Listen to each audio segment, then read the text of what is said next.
ಹೆಣ್ಮಗಳು ತುಂಬು ಬಸರಾಗಿದ್ಲು. ಡೆಲಿವರಿ ಮಾಡಿಸ್ಕೊಳ್ಳಾಕಂತ ಸಿಟಿಯಾಗಿರೋ ಸರ್ಕಾರಿ ದವಾಖಾನೆಗೆ ಅಡ್ಮಿಟ್ ಆಗಿದ್ಲು. ಎಲ್ಲ ಚಲೋ ಆಗಿದ್ರ ಇವತ್ತು ಹಡದು ಕೂಸಿನ ಕರ್ಕೊಂಡು ನಕ್ಕೋತು ಊರಿಗೆ ಹೋಗಬೇಕಾಗಿತ್ತು. ಆದ್ರ ದವಾಖಾನೆಯವ್ರ ನಿರ್ಲಕ್ಷ್ಯಕ್ಕೆ ಆಕಿ ಜೀವನ ಹೋಗೈತೆ. ಶಿವರಾತ್ರಿ ದಿವಸ ಸಂಬಂಧಿಕರಿಗೆ ಆಘಾತ ಆಗೈತೆ.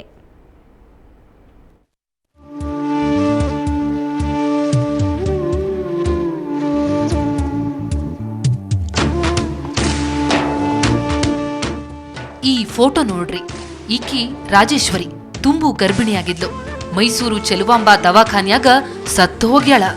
ಈಕಿ ಸಂಬಂಧಿಕರು ಬೋರ್ಯಾಡಿ ಅಳೋದೊಂದ ಬಾಕಿ. ಶಿವರಾತ್ರಿ ದಿವಸ ರಾಜೇಶ್ವರಿ ಶಿವನ ಪಾದ ಸೇರ್ಯಾಳ.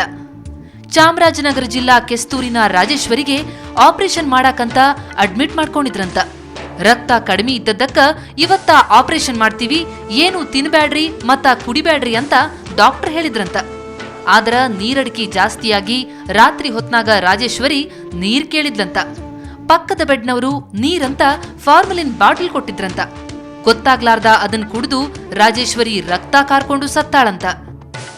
ಈಗ ಒಂದು ಲೇಬರ್ ವಾರ್ಡಲ್ಲಿ ಯಾವ ವಸ್ತುನ ಇಡಬಾರ್ದು ಅಂತಕ್ಕಂಥದ್ದು ಕರ್ತವ್ಯ ನಿರ್ವಹಿಸ್ತಕ್ಕಂಥ ಡಾಕ್ಟರ್ಗೆ ಮತ್ತು ಅಲ್ಲಿರ್ತಕ್ಕಂಥ ಸಿಬ್ಬಂದಿಗಳಿಗೆ ಅದು ಗೊತ್ತಿರ್ಬೇಕು ಸರ್. ಅದು ಸಾರ್ವಜನಿಕರಿಗೆ ಆಗಲಿ ಅಥವಾ ರೇವಲ್ಲಿ ಇರ್ತಕ್ಕಂಥ ಪೇಷೆಂಟ್ಗಳಿಗೆ ಆಗಲಿ ಅದು ಕೈಗೆ ಎಟುಕುವಂಥ ರೀತಿಯಲ್ಲಿ ಇಡಬಾರ್ದು. ಇದರಿಂದ ಏನು ದುಷ್ಪರಿಣಾಮ ಆಗುತ್ತೆ ಅನ್ನೋದು ಖಂಡಿತವಾಗಿ ಅವ್ರಿಗೆ ಗೊತ್ತಿರುತ್ತೆ. ಹಾಗಾಗಿ ಇದು ಒಂದು ನಿಜವಾಗುವ ಸರ್, ಅದು ಅವರ ಒಂದು ಬೇಜವಾಬ್ದಾರಿತನ. ಯಾರು ವೈದ್ಯರಿದ್ದಾರೆ, ಸ್ಟಾಫ್ ಇದ್ದಾರೆ, ಯಾರಿದ್ದಾರೆ, ಅವರ ಬೇಜವಾಬ್ದಾರಿತನದಿಂದ ಈ ಒಂದು ತೊಂದರೆ ಆಗಿದೆ. ಚೆಲುವಾಂಬ ದವಾಖಾನಿಯೊಳಗ ಡಾಕ್ಟರ್ ಮಂದಿಗೆ ಮತ್ತ ನರ್ಸ್ಗಳಿಗೆ ಒಂದೀಟಾರ ಬುದ್ಧಿ ಐತಿಲ್ಲೋ ಅಂತೀನಿ. ನೀರಿನ ಬಾಟ್ಲಿಯೊಳಗ ಫಾರ್ಮಲಿನ್ ಆಸಿಡ್ ಹಾಕಿ ಪೇಷಂಟ್ ಕೈಗೆ ಸಿಗುವಂಗ ಅದ್ಯಾಕಿಟ್ಟಿದ್ರೋ ಪರಮಾತ್ಮಂಗ ಗೊತ್ತು. ಆದ್ರೂ ಇಲ್ಲಿನ ಡಾಕ್ಟರ್ ಸಾಹೇಬ್ರು ಹೇಳದ ಬ್ಯಾರೆ. ಇದ್ರಾಗ ನಮ್ದೇನು ತಪ್ಪಿಲ್ಲ, ಘಟನಾ ಹೆಂಗ್ ನಡೀತು ಅನ್ನೋದನ್ನ ತನಿಖೆ ಮಾಡ್ತೀವಿ ಅಂತಾರ. ಎಲ್ಲರೂ ಇದ್ರು. ನಿನ್ನೆ ರಾತ್ರಿ ಅಲ್ಲಿ ನಾನು ಸ್ಥಳಕ್ಕೆ ಭೇಟಿ ನೀಡಿದಾಗ ಅಲ್ಲೊಂದು 20 ಪೇಷಂಟ್ ಮೇಲೆ ಹೆರಿಗೆ ನೋವಿನಲ್ಲಿ ಇದ್ದರು. ಸೊ 20 ಮಹಿಳೆಯರು ಹೆರಿಗೆ ನೋವಿನಲ್ಲಿ ಇದ್ದಾಗ ಅಲ್ಲಿರುವಂಥ ಸ್ಟಾಫ್ ಎಲ್ಲರೂ ಬ್ಯುಸಿಯಾಗಿದ್ದರು. ಮತ್ತು ಈ ಪೇಷಂಟಿಗೆ ಸ್ಪೆಸಿಫಿಕ್ ಆಗಿ ಹೊಟ್ಟೆಗೆ ಏನು ತೊಗೊಳ್ಬೇಡಿ ಅಂತ ಕೂಡ ಇನ್ಸ್ಟ್ರಕ್ಷನ್ ನೀಡಲಾಗಿತ್ತು. ಆದ್ರೂ ಅಚಾತುರ್ಯವಾಗಿ ಅದು ಯಾವುದೋ ಪೇಷಂಟು ನೀರಂತ ತುಂಬ ಕೂಗ್ತಾ ಇದ್ದದ್ರಿಂದ ಅದನ್ನು ಕೊಟ್ಟಾಗಿದೆ. ನಾವು ಅದನ್ನ ಹೇಳಕತ್ತೇವಿ ಮೇಡಮ್ಮರ. ತಪ್ಪು ಮಾಡಿದವರಿಗೆ ಶಿಕ್ಷೆ ಆಗಾಕಬೇಕು. ಈಗ ಜೀವ ಕಳ್ಕೊಂಡಿರೋ ರಾಜೇಶ್ವರಿ ಅಂತೂ ಮತ್ ಬರಂಗಿಲ್ಲ. ಆದ್ರ ಇನ್ನೊಮ್ಮೆ ಇಂಥದ್ದೆಲ್ಲ ನಡಿಬಾರ್ದು. ಆಸಿಡ್ ಬಾಟಲ್ಗಳು ಪೇಷಂಟ್ ಕೈಗೆ ಸಿಗಲಾರ್ದಂಗ ಇಡಬೇಕು ನೋಡ್ರಿ. ರವಿ ಪಾಂಡವಪುರ, ಸುವರ್ಣ ಸುದ್ದಿವಾಹಿನಿ, ಮೈಸೂರು. ಶಿವಮೊಗ್ಗದ BH ರೋಡ್ನಾಗಿರೋ ಉದಯ್ ಪೆಟ್ರೋಲ್ ಬಂಕ್ನಾಗ ಲೂಟಿ ಹೊಡೆದಿದ್ದ 3 ಉಡಾಳ್ ಹುಡುಗರನ್ನ ಪೊಲೀಸರು ಅರೆಸ್ಟ್ ಮಾಡ್ಯಾರ. ರಾತ್ರಿ ಹೊತ್ನಾಗ ಇವರು ಪೆಟ್ರೋಲ್ ಬಂಕಿಗೆ ನುಗ್ಗಿ ಅಲ್ಲಿ ಕೆಲಸ ಮಾಡೋ ಹುಡುಗರನ್ನ ಹೊಡೆದಿದ್ರಂತ. ಆಮೇಲೆ ಕೆಲಸದವ್ರ ಬಲ್ಲಿ 6,000 ರೊಕ್ಕ ಕಸ್ಕೊಂಡು ಓಡ್ ಹೋಗಿದ್ರಂತ. ಇವ್ರ ಕಿಡಿಗೇಡಿ ಕೆಲಸ CCTVಯಾಗ ರೆಕಾರ್ಡ್ ಆಗಿತ್ತು. ಅದನ್ನ ನೋಡಿ ಕೋಟೆ ಠಾಣೆ ಪೊಲೀಸರು ಆರೋಪಿಗಳನ್ನು ಪತ್ತೆ ಹಚ್ಚಿ ಅರೆಸ್ಟ್ ಮಾಡ್ಯಾರ. ನವೀನ್, ಗಿರೀಶ್ ಮತ್ತು ಕೃಷ್ಣ ಅಂತ ಇವ್ರ ಬಗ್ಗೆ ಗೊತ್ತಾಗೈತಿ. ಅಷ್ಟಲ್ಲ, ಇವ್ರ 3 ಮಂದಿ ಪ್ರವೀಣ್ ಶೆಟ್ಟಿ ಬಣದ ಕರವೇ ಕಾರ್ಯಕರ್ತರಂತನೂ ಗೊತ್ತಾಗೈತಿ. ಇವರನ್ನ ಸುಮ್ಮನೆ ಬಿಟ್ರೆ ಚಲೋ ಅದ, ಇಲ್ಲಂದ್ರ ಪ್ರತಿಭಟನೆ ಮಾಡ್ತೀವಂತ ಸಂಘಟನೆಯವರು ಪೊಲೀಸರಿಗೆ ಧಮಕಿ ಹಾಕಿದ್ರಂತ. ಆದ್ರ ಪೊಲೀಸರು ಇದಕ್ಕೆಲ್ಲ ಕೇರ್ ಮಾಡಿಲ್ಲ. 3 ಮಂದಿ ಮ್ಯಾಲ ಕೇಸ್ ಹಾಕಿ ತನಿಖೆ ನಡೆಸ್ಯಾರ.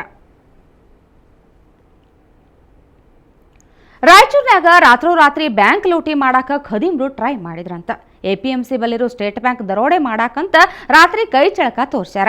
ಮುಂಬಾಗಲ ಕೀಲಿ ಮುರಿದು ಒಳಗೆ ಹೋಗಿ ಮತ್ತೊಂದು ಬಾಗಲ ಜಡ್ಜ್ ಹಾಕ್ಯಾರ. ಈ ಹೊತ್ನ್ಯಾಗ CCTV ಕೇಬಲ್ ಸಹಿತ ಕಿತ್ ಹಾಕ್ಯಾರ.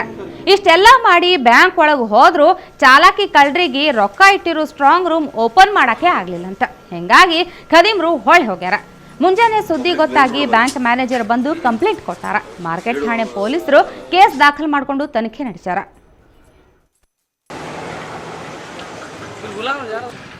ಅದೇ ಅಟೆಂಪ್ಟ್ ಮಾಡಿದ್ದಾರೆ, ಮೇನ್ ಡೋರ್ ಅಟೆಂಪ್ಟ್ ಮಾಡಿದ್ದಾರೆ, 2 ಲಾಕ್ ಮುರಿದಿದ್ದಾರೆ. ಆಮೇಲೆ ಸ್ಟ್ರಾಂಗ್ ರೂಮ್ ಗ್ರಿಲ್ ಗೇಟ್ದು 2 ಲಾಕ್ ಮುರಿದಿದ್ದಾರೆ. ಇದ್ರದ್ದು ವುಡನ್ ಡೋರ್ನ ಫ್ರೆಶ್ ಮಾಡಿದ್ದಾರೆ. ಸೈರನ್ ಸ್ಟಾರ್ಟ್ ಆಗಿದೆ, ಬಿಟ್ಟು ಹೊಡೋಗಿದ್ದಾರೆ. ರಾತ್ರಿ 12:57 ಏನಾಗಿಲ್ಲ, ಬ್ಯಾಂಕಿಗೆ ಏನಾಗಿಲ್ಲ, ಏನು ಲಾಸ್ ಆಗಿಲ್ಲ.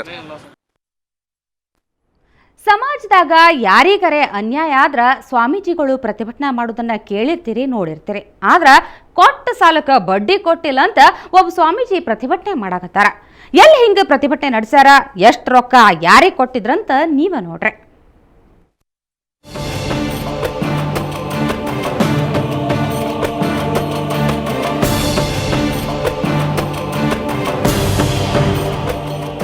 ಇವ್ರ ನೋಡ್ರಿ ಆ ಸ್ವಾಮೀಜಿ ಪೆಂಡಾಲ್ನೊಳಗ ವಚನ ಪುಸ್ತಕ ಓದ್ಕೊಂಡ ಕುಂತಾರ.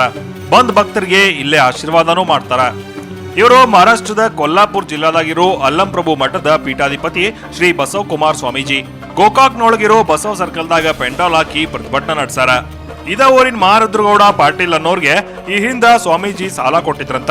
ಅಸಲ್ ಕೊಟ್ಟಿರೋ ಮಹಾರುದ್ರಗೌಡ ಬಡ್ಡಿ ಕೊಟ್ಟಿಲ್ಲಂತ ಸ್ವಾಮೀಜಿ ಪ್ರತಿಭಟನೆ ನಡೆಸಾರು. 48,000 ADB-ಯಿಂದ 2,000 ಅರ್ಬನ್ ಬ್ಯಾಂಕಿನಿಂದ ಕೊಟ್ಟಿದ್ದೆ 50,000 ರೂಪಾಯಿ. ಅವರು ಪ್ರೋತ್ಸಾಹಕರ ಹಣ ಅಂದಿದ್ರು.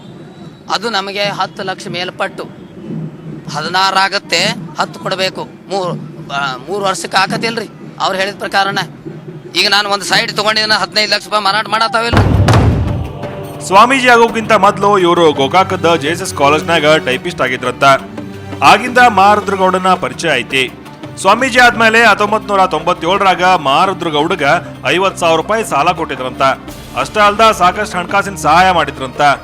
ಆ ಉಪಕಾರಕ್ಕ ಪ್ರತ್ಯುಪಕಾರ ಮಾಡಿಲ್ಲ ಮತ್ತು ಕೊಟ್ಟ ಸಾಲಕ್ಕ ಬಡ್ಡಿನೂ ಕೊಟ್ಟಿಲ್ಲ ಅನ್ನೋದು ಸ್ವಾಮೀಜಿ ಆರೋಪ ಐತಿ. ಅದೆಲ್ಲ ಈಗ 16 ಲಕ್ಷ ಆಕೈತಿ, ಆದ್ರೆ 10 ಲಕ್ಷ ಆದ್ರೂ ಕೊಡ್ಬೇಕು ಅಂತಾರ. ಈ ಬಗ್ಗೆ ಮಹಾರುದ್ರಗೌಡ್ರನ್ನ ಕೇಳಿದ್ರ ಅವ್ರು ಹೇಳೋದ ಬೇರೆ. ಸ್ವಾಮೀಜಿಗೆ ಕೊಡ್ಬೇಕಾಗಿರೋ ಎಲ್ಲಾ ರೊಕ್ಕ ಕೊಟ್ಟೇನಿ, ಆದ್ರೂ ಸ್ವಾಮೀಜಿ ನನ್ನ ಬ್ಲಾಕ್ ಮೇಲ್ ಮಾಡಾಕತ್ತಾರಂತ ಆರೋಪ ಮಾಡ್ತಾರೋ. ಬಡ್ಡಿ ಗಿಡ್ಡಿ ಏನಲ್ಲ, ಯಾಕಂದ್ರೆ ನಮಗೆ ಅವ್ರಿಗೆ ಒಳ್ಳೆ ಸಂಬಂಧ ಇದ್ದದ್ದು. ತದನಂತರ ನಾವು ಅವ್ರ ಕಡೆ ಇಸ್ಕೊಂಡಿದ್ವಿ ಅಂದ್ರೆ ನಾವು ಅವ್ರಿಗೆ ಸಾಕಷ್ಟು ಕೊಟ್ಟಿದ್ದು ಅನ್ನೋ ಕಾರಣಕ್ಕಾಗಿ ಕೇಳಿದಾಗ ಅವ್ರು 50,000 ಕೊಟ್ಟಿದ್ದಾರೆ. ಇಲ್ಲತ್ತಲ್ಲ 36% ಬಡ್ಡಿ ಕೇಳ್ತಾರೆ, ಮತ್ತು ಅದು ಚಕ್ರ ಬಡ್ಡಿ ಒಳಗೆ ಕೇಳ್ತಿದ್ದಾರೆ. ನಾ ಏನು ಅವ್ರು ಪ್ರತಿಭಟನೆ ಮಾಡ್ತಿದ್ದಾರೆ ಅಂದ್ರೆ ನಾನು ನ್ಯಾಯಾಲಯಕ್ಕೆ ಹೋಗ್ಬೇಕಂತಿದ್ದೆ. ಇಂಥದ್ದೆಲ್ಲ ವ್ಯವಹಾರ ಕುಂತ ಮಾತಾಡ್ಕೊಂಡು ಮುಗಿಸ್ಕೋಬೇಕಿತ್ತು. ಅದನ್ನ ಬಿಟ್ಟ ಸ್ವಾಮೀಜಿ ಪ್ರತಿಭಟನೆ ಮಾಡ್ತಿರೋದು ಎಷ್ಟು ಸರಿ ಅನ್ನೋ ಮಾತು ಕೇಳಿ ಬಂದತಿ. ಅದೇ ರೀತಿ ಸ್ವಾಮೀಜಿಗೆ ಮೋಸ ಮಾಡಿದ್ರೆ ಚಲೋ ಅಲ್ಲ ಅನ್ನೋ ಮಾತು ಇನ್ನೊಂದಿಷ್ಟು ಬಂದಿದ್ದು. ಒಟ್ನಾಗ ಯಾರು ಹೇಳುದು ಕರೆ ಆಯ್ತೋ ಯಾರು ಹೇಳುದು ಸುಳ್ಳಾಯ್ತೋ ಅನ್ನೋದು ಆ ದೇವ್ರಿಗೆ ಗೊತ್ತು. ಕ್ಯಾಮರಾಮನ್ ರವಿರಾಜ್ ಕೂಡ ಶ್ರೀನಾ ಜೋಶಿ, ಸುವರ್ಣ ಸುದ್ದಿ ವಾಹಿನಿ, ಬೆಳಗಾವಿ.